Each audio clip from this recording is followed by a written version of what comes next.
सो प्रार्थना के विषय में मैंने कुछ बातें आपको सिखाई थी कि यहूदा की पत्री जब हम पढ़ रहे हैं तो सबसे पहली बात, यहूदा ने उस समय के विश्वासियों को उन झूठे शिक्षकों और प्रचारकों के गुणों को दिखाकर, उनके फलों को दिखाकर उनको पहले चेतावनी दी, वार्निंग दिया और बताया कि देखो वे लोग कैसे होते हैं जो कि हमारे प्रभु यीशु मसीह के गुणों के विपरीत है।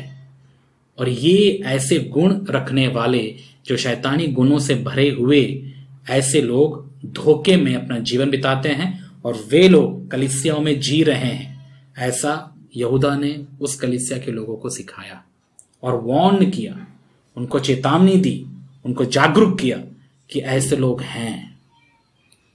भविष्यवक्ताओं का काम होता है कि वो कलीसिया के लोगों को जागरूक करें और यहूदा एक अच्छा भविष्यवक्ता होकर अपने लोगों को ऐसे झूठे शिक्षकों और प्रचारकों के प्रति आगाह किया, उनको जागरूक किया।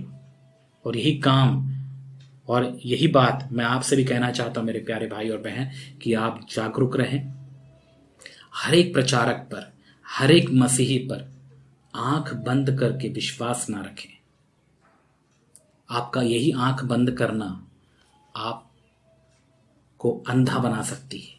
याद रखिएगा, आप यदि नजरअंदाज करेंगे ऐसी चीजों पर, आप ऐसे ही रह जाएंगे। एक समय आएगा जब आपको पता चलेगा आप देख ही नहीं पा रहे। कई बार हम देखते हुए नहीं देखते कई चीजों को, ठीक है। तो ऐसी गलती आपके साथ ना हो, यही मैं आपसे उम्मीद करता हूं। तो हमने यहां पर क्या पढ़ा?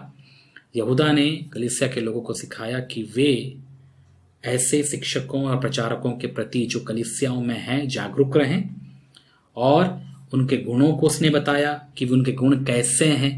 और ये सारे गुण बेशक मसीह से मैच नहीं होते, यीशु मसीह के अनुसार उनके गुण नहीं है। वे तो सांसारिक हैं या शैतानी हैं, लेकिन धोखे से भरे हुए हैं, क्योंकि बाहरी रूप से वे लोग तो मसीही हैं, लेकिन उनके फलों से समझ में आता है कि वे कौन हैं। और यही बात यीशु मसीह ने भी कहा अपने चेलों को कि उनके फलों को देखो तुम।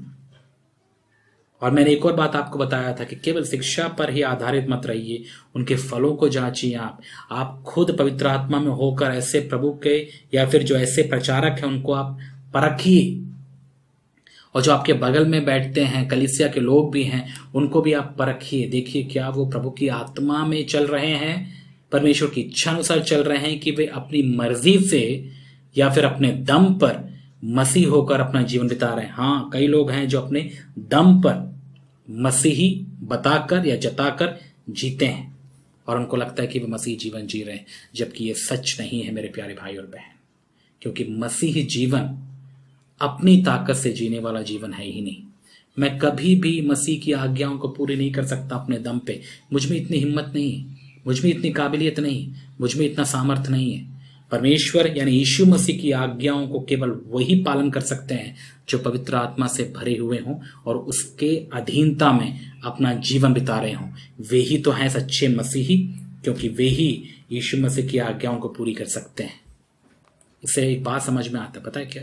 जो उसकी आज्ञाओं को पालन नहीं कर पाते, जो उसकी आज्ञा अनुसार नहीं जी पाते, या तो वे पवित्र आत्मा से भरे हुए नहीं हैं। और उसका सिंपल मतलब क्या है? वे लोग ढोंग कर रहे हैं, वे अपने दम पे मसीह जीवन को जीने की कोशिश कर रहे हैं। यदि आप भी ऐसे हैं मेरे प्यारे भाई और बहन, मैं आपको चिता रहा हूं एक बार फिर, और साथ ही साथ मैं आपको प्रोत्साहित भी करता हूं, मन फिराइए, मन फिराइए। पाखंड से भरा हुआ जीवन जीना ये कोई बहुत बड़ी बात नहीं है। कब तक आप ऐसा जिएंगे? आपको पता है कि आप अपने दम पर मसीह के इन आज्ञाओं को पूरी करने की इच्छा रख रहे हैं, या फिर उनको आप ट्राई कर रहे हैं उनको पूरा करने का, या फिर उनके अनुसार जीने का, जो कि आप नहीं कर सकते। ऐसा करने के बजाय क्यों ना आप अपने आप को दीन और नम्र करके प्रभु के पास आइए, प्रभु की आत्मा को आप पाइए। प्रभु दीनों पर अनुग्रह करते हैं। उसके बाद आप देखिए ये जो आज्ञा यीशु मसीह की, ये आपके जीवन से पूरी होंगी, क्योंकि करने वाले अब आप नहीं होंगे, पवित्र आत्मा आपको बदलते हुए आपको ये आज्ञाओं को पालन करना सिखाएंगे। इसीलिए तो हम कहते हैं कि मसीह जीवन बहुत ही आनंद और शांति से भरा हुआ जीवन होता है, क्योंकि अब हम उन आज्ञाओं को पूरी करने के लिए संघर्ष नहीं करते हैं। संघर्ष करने वाले मसीही आप देखेंगे ऐसे लोगों को बहुत से हैं जो बहुत संघर्ष करते हैं इन आज्ञाओं को पूरी करने के लिए। एक बात मैं आपको बताऊं, एक आम के पेड़ को आम के फल लाना कोई संघर्ष से भरा हुआ कोई समय नहीं होता। वो उसमें फलते हैं। पता है क्यों? क्योंकि वो आम का पेड़ है।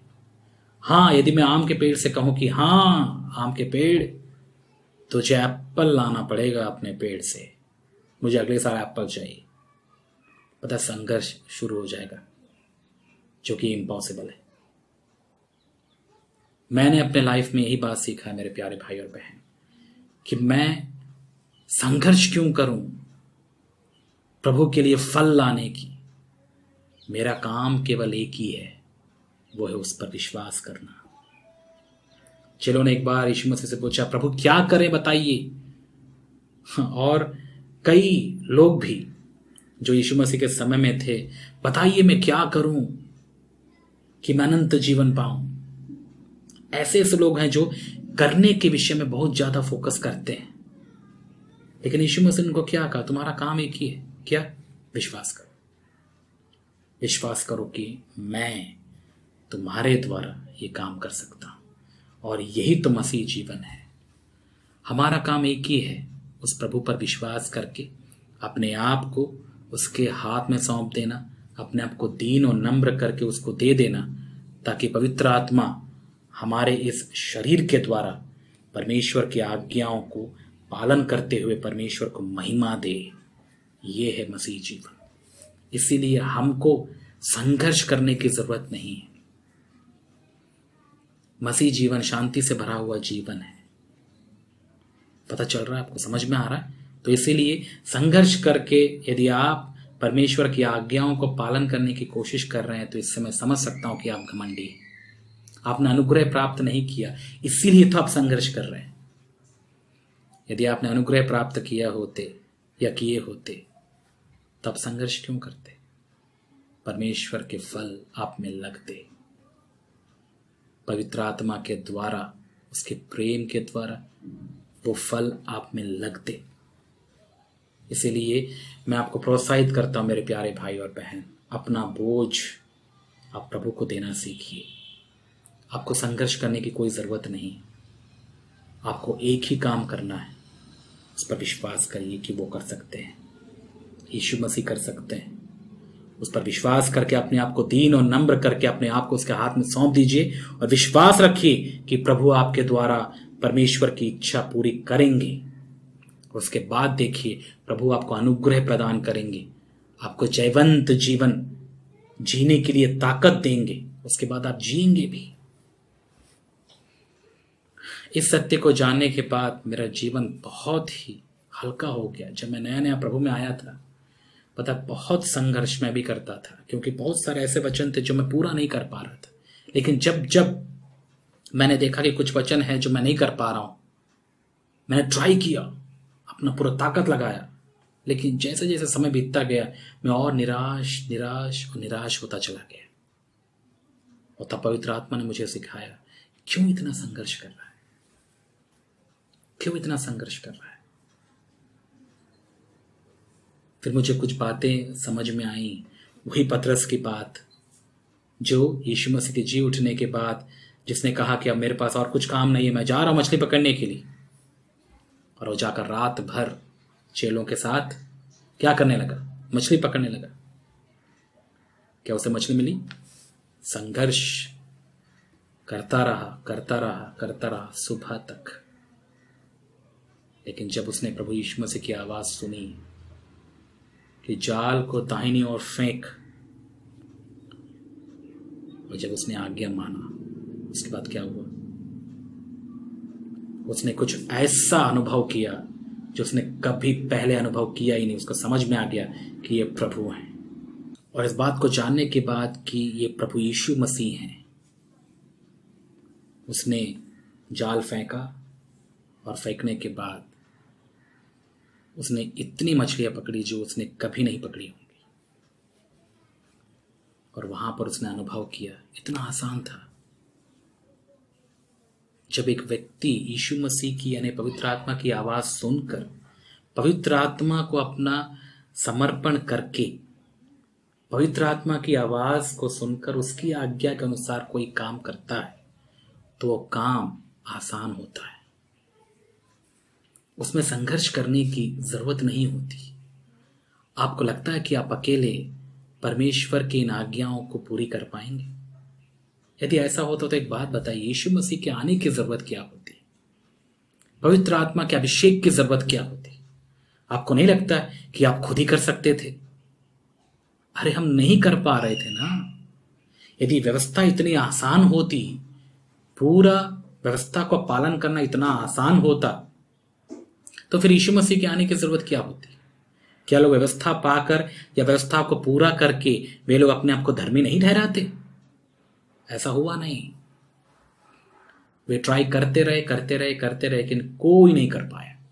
हर कोई उस व्यवस्था को तोड़ने वाला ठहरा।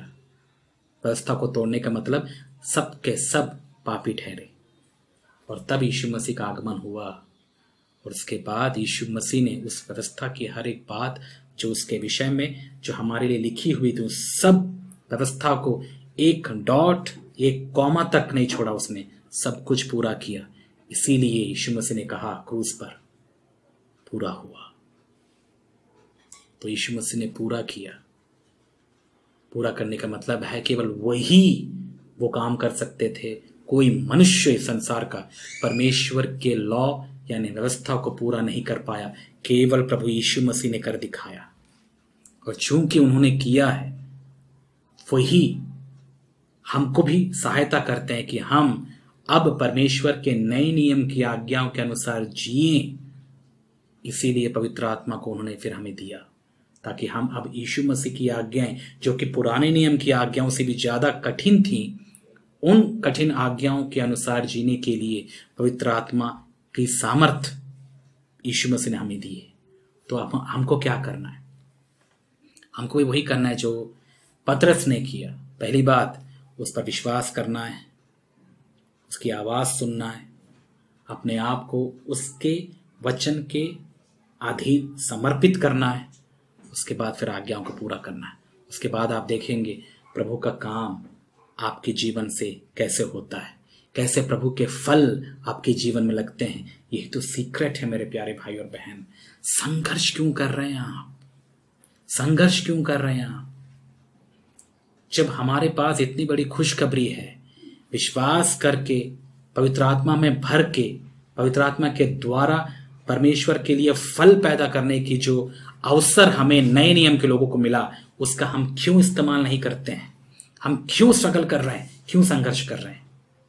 और यदि आप भी ऐसे ही कर रहे हैं तो मैं आपको आज यही खुशखबरी सुनाता हूं, ऐसा करने की कोई जरूरत नहीं।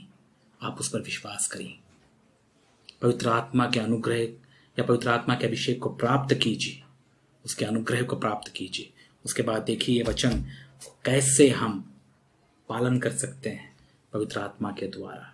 उसके बाद आप अपने जीवन में बदलाव देखेंगे कि पवित्र आत्मा आपके जीवन में फुल नियंत्रण लेकर आपको धीरे धीरे धीरे धीरे यीशु मसीह के स्वभाव में परिवर्तित करते जाएंगे।